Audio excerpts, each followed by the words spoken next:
Sitting on a sprawling 275 acres off the north coast of California sits Pelican Bay State Prison. Having first opened its doors in 1989, it is today home to some 2,200 minimum, medium, high, and maximum security custody individuals. 2 days ago, on November 2nd, 2025, at approximately 12:30 p.m., inmate Rodrigo Gomez would allegedly be assaulted by two other incarcerated individuals, Raul Garcia Jr. and Francisco Ramirez Jr., inside of a day room within a housing unit. And although Gomez would be transported to an outside medical facility where he would receive medical treatment, he would be pronounced deceased at 2:24 p.m. The man accused of murdering a Brawley woman made his first court appearance in El Centro, where he was formally charged with first-degree murder. 37-year-old Rodrigo Flores Gomez had his first arraignment on Tuesday. Gomez is charged with murdering 36-year-old Sandy Flores early Saturday morning. The Brawley Police Department says someone had called about a domestic violence dispute. Police say it took them less than 2 hours to locate Gomez, where the victim was found in a vehicle. The district attorney's office says the defense attorney requested more time for the preliminary hearing.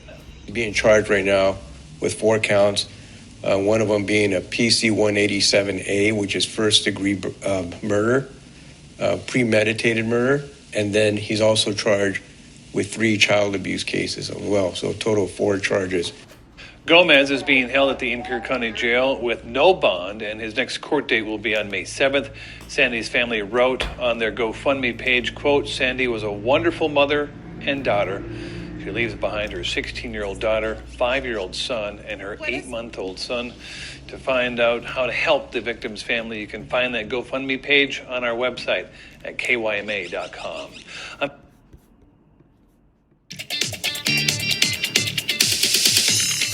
Thank you so much for choosing to join us tonight. I'm Scott Grossi. Brawley man found guilty of killing his wife and handed decades behind bars. Reporter Adric Vargas was at the sentencing and spoke to the victim's family. This morning, the family walked through these doors, hoping to finally honor Sandy Favela's memory as justice was served. 38-year-old Rodrigo Flores Gomez was sentenced to 25 years to life for the 2024 murder of his wife, 36-year-old Sandy Favela.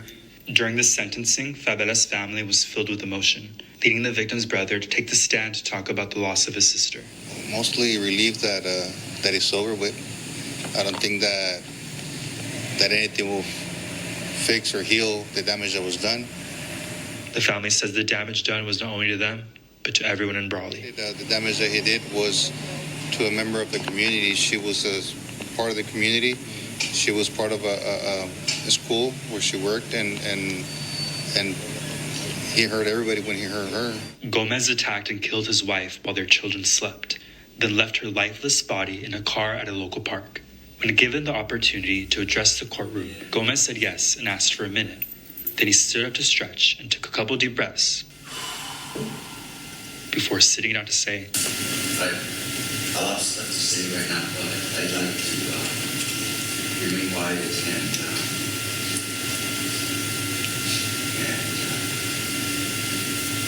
so I appreciate the time and thanks. For the family, today's a chance to look ahead and focus on the path forward. Moving forward, how do you guys see yourselves? Moving forward, the healing process, taking care of the kids. Reporting in Imperial County, Adric Vargas. Respect. You disrespect my clique, KWS, you're gonna have to, pay the price. Here in East Los Angeles, gang members called Crazy-Ass Mexicans, or KAM, daily burn candles for 2 dead gang members who did pay the price. Sorry, it's about respect. You disrespect my clique, KWS. Please stare at someone called mad dogging, and you can die. Now it's about respect.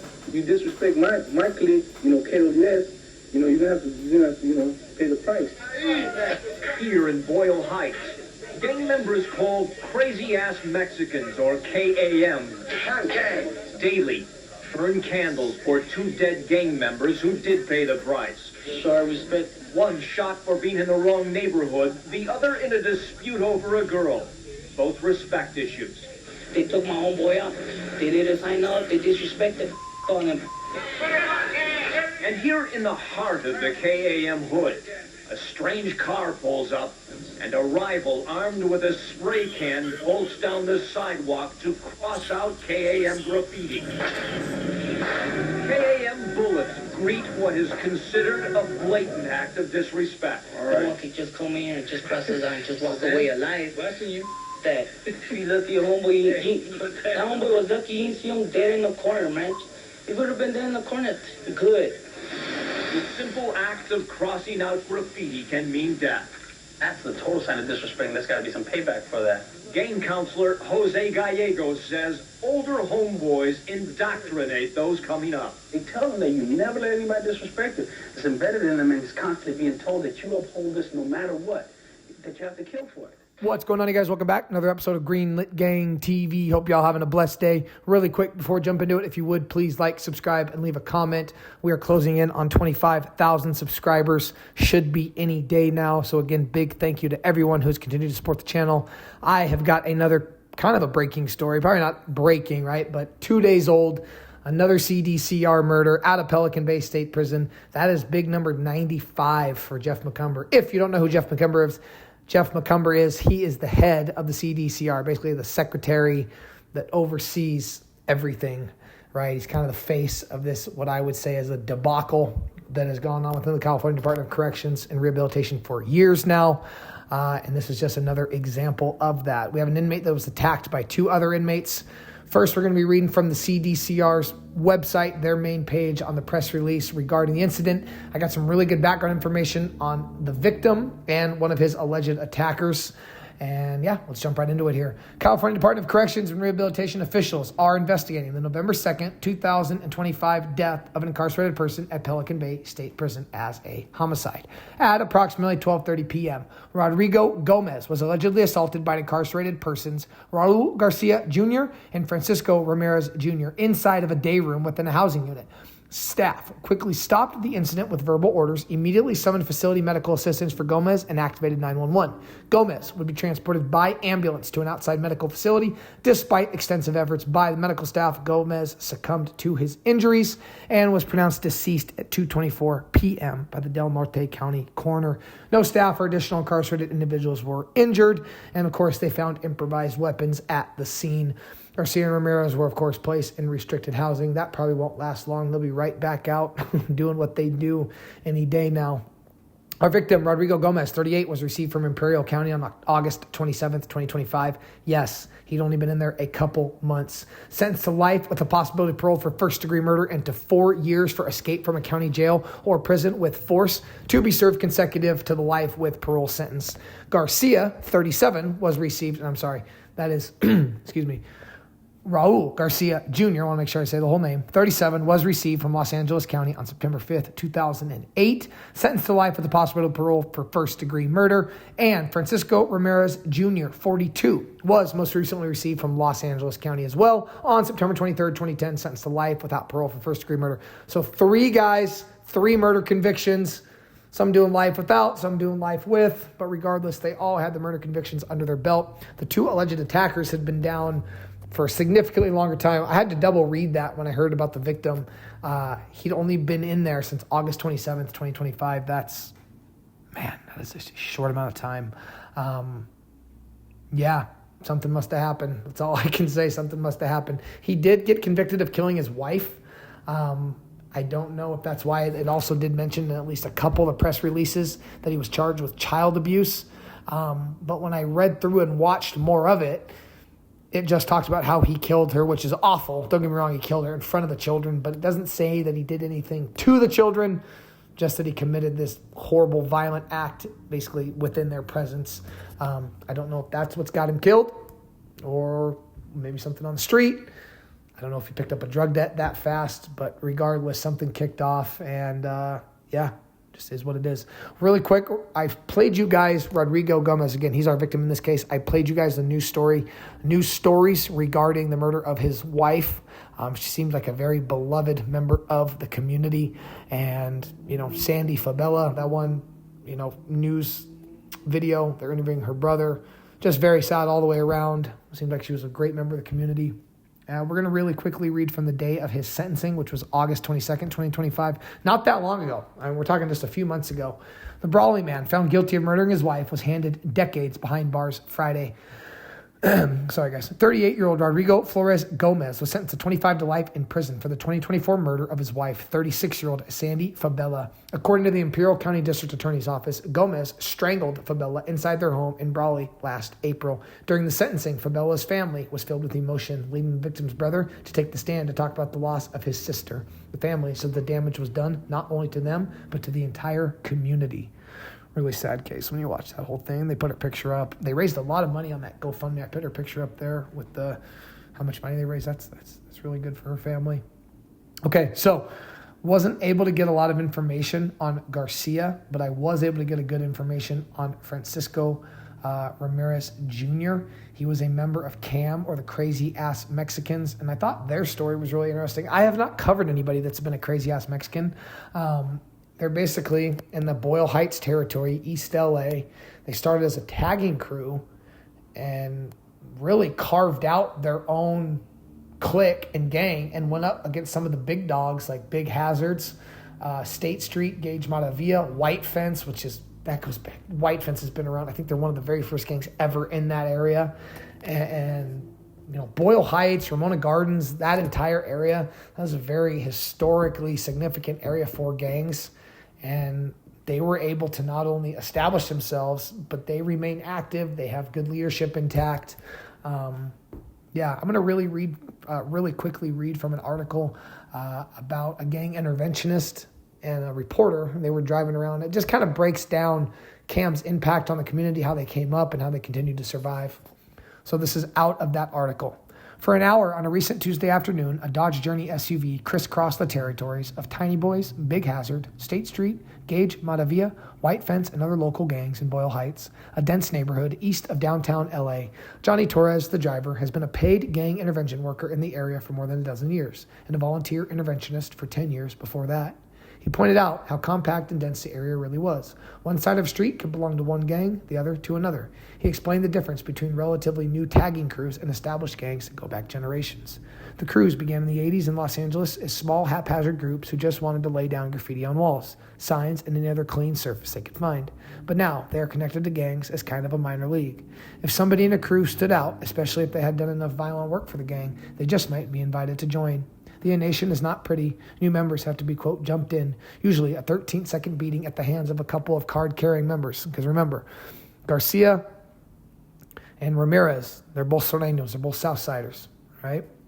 Jumped in, 13-second beating, card-carrying member. In Mr. Torres' day, the nail fight would be punched and kicked until some tired gang member relented, saying, quote, hey, that's enough. But there was a big exception to the crew-gang street relationship in the early 90s. CAM, or Crazy Ass Mexicans, did the unheard of in Boyle Heights. Quote, they started out as a simple tagging crew that nobody thought anything about, Mr. Torres said, slowing the SUV down a notch. But right where we are now, two old established gangs, Fickett Street and Vickystown, tried to pressure the crew to join their gangs, but the nondescript group fought back. Amazingly, CAM eventually pushed out both steadfast gangs, taking over the whole neighborhood, something Boyle Heights had never experienced before. Today, they are some of the most aggressive gangs on the east side of LA. The violence never really died down. CAM has had to continue to defend its turf from older gangs like Big Hazard, State Street, and Gage Maravilla, but the crazy-ass Mexicans held their ground. They're surrounded by enemies, but they maintain their territory, and they have a huge territory. The big guys didn't anticipate they'd fight back, but that's what they did. They were and still are well-structured and smart, and that was according to Mr. Torres. And that is where our guy Francisco Ramirez Jr. is from and represents. In his case, is crazy. Definitely lives up to that name. He was involved in basically a triple murder. We're going to be reading from a summary of facts from an appeal that he filed. And we're just going to read it. Remember how, guys, these appeals read a little different, okay? There's a lot of legal... I feel like there's way more words than needs to be, but it's just how they are. Defendant, Francisco Ramirez Jr., was tried together with co-defendants, Ernesto Medelhardo and Robert Borjas, and Gabriel Arceo. This court affirmed the convictions of Arceo for San Miguel and Sanchez murders and Ernesto Medelhardo for all three murders. Defendant was found guilty as well, and this is the overview of the murders and the participants. Francisco Ramirez Jr. was a member of a gang, the Crazy Ass Mexicans, or CAM, as were Arceo and Ernesto Mejardo. Sergio Mejardo, Ernesto Mejardo's half-brother, was a member of a different gang. Defendant, our guy Ramirez, and Ernesto participated in the Flores murders, and all 4 gang members were participants in the Sanchez and San Miguel murders. So pay attention. Two completely separate incidents. Ramirez Jr., our guy, Francisco Ramirez Jr. and Ernesto, who were good friends, lived in a converted garage adjacent to a house owned by Ernesto's grandmother, Maria Lopez. Maria Lopez lived there with their sons, Adon and Ramon Lopez, and Ramon's son, David Lopez. Another grandson, Tommy Lopez, also a gang member, lived elsewhere with his then-girlfriend, Jessica Merrill. Arceo and Sergio also lived elsewhere. Except for Tommy, none of the other Lopezes was a gang member. Jennifer Sanchez and America, or they called her Erica San Miguel, 2 young women described as, quote, druggies, spent a lot of time at the garage of the Lopez house with our guy Francisco Ramirez Jr. and Ernesto. The first murder victim was a guy by the name of Raimundo Flores. Flores drove a green Impala with special chrome rims and electronic equipment, and there was evidence suggesting he had recently come into possession of $18,000. That's a big amount. And this was known to our guy, Francisco Ramirez Jr. and Ernesto. In the early morning hours of April 12, 2005, Flores was shot in the back of the head with a .380 caliber round from a semi-automatic handgun. He was found face down in an alley near the Lopez house with his pants pockets turned out. He later would die. That same morning, Ernesto knocked on the door of the Lopez house and told his cousin David, who had been sleeping in the living room, that, quote, we murdered somebody. Ernesto repeated these words more than once and appeared scared. David assumed Ernesto was referring to himself and Francisco Ramirez Jr.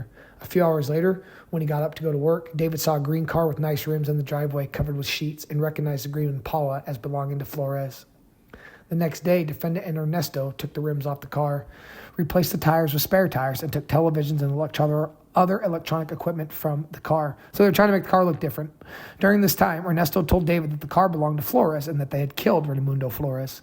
Francisco Ramirez Jr. was present when Ernesto made these statements and just started at Ernesto, quote, like he didn't want to tell David anything. While Francisco Ramirez Jr. is looking at him like, why the hell did you tell your brother? While Ramirez Jr. and Ernesto were stripping the car, Sanchez, one of the druggies, was present, as were Tommy, his girlfriend Merrill, and Ernesto's sister. Francisco Ramirez Jr. drove away in the stripped car with Sanchez, and Ernesto followed with the others. Ernesto had a milk container filled with gas, and David later saw Ernesto with burns on his face. Police found the car engulfed in flames, so they set it on fire. The entire interior had been gutted by fire. The next 2 victims were those druggies, Sanchez and San Miguel, the 2 young women who were frequently at the garage of the Lopez house with Francisco Ramirez Jr. and Ernesto. 12 days after the Flores murder, the 2 young women were in the garage with Francisco Ramirez Jr., Ernesto, Arceo, Sergio, David, and Borjas. In the course of the evening, after a conclave in the bathroom among Francisco Ramirez Jr., Arceo, Sergio, and Borjas said, quote, we're going to tie these bees up, which David understood to mean that Sanchez and San Miguel knew too much, and they had to be, quote, gotten rid of. That's insane, man. 12 days later. They're getting high. They're using drugs. That's what they're not saying in this appeal. Everyone's getting high. Everyone's getting paranoid. Everyone's in fear of getting caught. And you got 2 easy targets, 2 girls that sadly probably they think nobody will miss. David left the garage after some comments by Sergio that David understood as an indirect threat to David and went to the Lopez house to go to bed. Thereafter, Sergio and Arceo killed Sanchez and San Miguel. In the morning, Ernesto woke up David and asked to borrow his car. David gave Ernesto the keys and went back to sleep. When he woke up again and went outside, Ernesto, Arceo, Sergio, and Borjas were there. Borjas told David not to go into the garage because, quote, they had just killed Jennifer and Erica. Arceo told David that Sergio had grabbed San Miguel, shoved her in the bathroom, shot her a couple of times, and that Arceo then took the gun from Sergio, grabbed Sanchez by her hair, and put a bullet in the back of her head. Sergio bragged about the shooting as well. Our guy, Francisco Ramirez Jr. and Ernesto loaded the bodies, which had been dragged from the garage to the living room of the Lopez house, into the trunk of David's car. Sergio and Arceo were gone by this time. Defendant left in the car with the bodies, and when I say defendant, that's our guy, Francisco Ramirez Jr., which were found the next day in Tulare County, burned and unrecognizable. Adon, David, Tommy, and Merrill cleaned up the house, and Adon painted the garage. Francisco Ramirez Jr. brought David's car back, and David and Tommy and Merrill cleaned it. And from there, they were found guilty. Get the gist of that story. That's a brutal, brutal triple murder. I think it's really interesting that the 2 girls were killed 12 days apart. But the big factor that I don't feel like they mention enough in these stories is drugs. Drugs played such a huge part in this. Drugs play a huge part in everything. I don't even know why. I can't say for sure why this guy, Rodrigo Gomez, was killed. Maybe they didn't like the charges with killing the wife or the child abuse. Drugs play just a huge part in everything. Anyway, hope you guys enjoyed the story. Till next time, much love. Peace.